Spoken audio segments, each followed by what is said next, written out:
further ado, hopefully, Nameless, written and performed by Sam Lee Victor.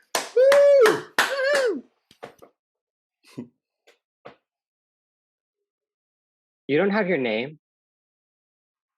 I'm sorry. Say that one more time. Just want to. I need some confirmation.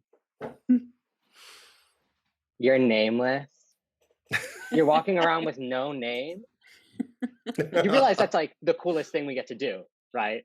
You know, we get a lot of expensive medical bills and discrimination, but the one thing that we get to do that no one else does is that we get to choose our name. We get to redefine who we are in one fell swoop that only involves like 600 pages of paperwork. Now, I'm not letting you walk around for 1 second longer with a name that is not yours. But I'm also not going to help you because your name is your decision. It's not me. You know, if it was my decision, you'd end up with a name as stupid as mine. Jasper.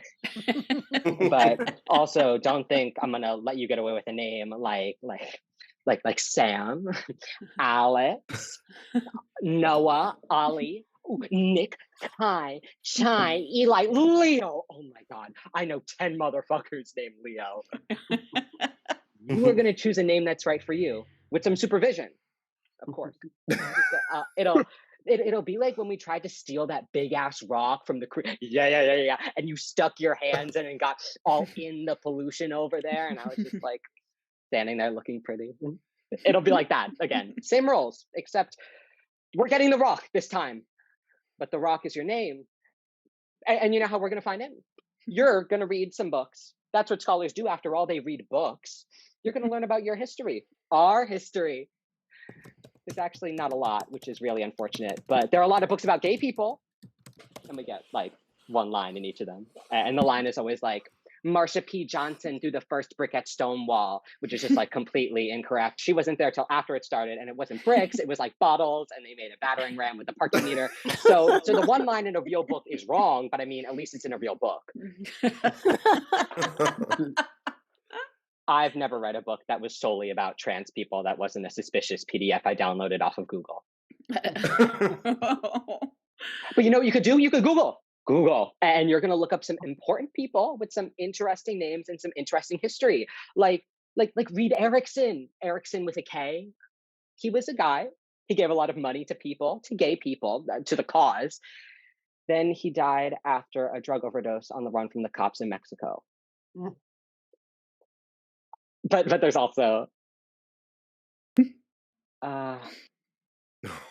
shit. That's actually the only man I can think of. But we get to choose our names, and I'm picturing you right now. There you are. You're sitting on your bed. You're sitting on your bed with the bright green bed sheets, and you're reading a book. You're reading a physical book that you actually find in a Barnes and Noble that's about trans people. And it's not one called like he, she, they, redefines, nothing like that. You're reading a good book. You're sitting there and you're reading this book, and you turn the page and then there's this new chapter. And even though the new chapter page is on like the right side of the book, you don't take a break. You know, like it's on the left. So it's like it's an even number or an odd number. I guess it could be either, whatever. It doesn't matter. You don't take a break.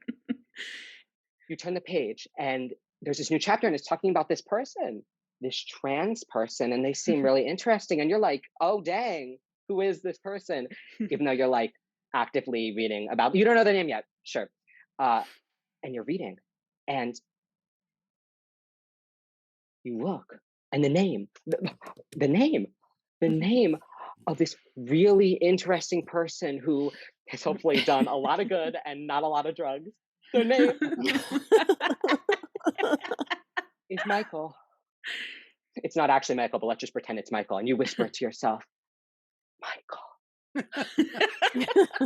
And it feels kind of naughty to say, but also hot, very hot. And then you feel this breeze go across you, and you feel a sneeze building up inside you. Not actually a sneeze, but like the feeling of a sneeze. And then God descends down before you.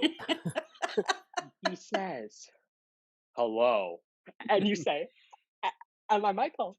And God says, I don't fucking know. And then God leaves. And you're like, yes, I am Michael. God said so. God opened his mouth and proclaimed that I am Michael. And then you are going to get out of that room and live the best life ever. And that is why you need to go find your name. Because God, you know, God lives upstairs, wears white, not as famous as me. Even he can't decide what's right for you. You got to find it yourself.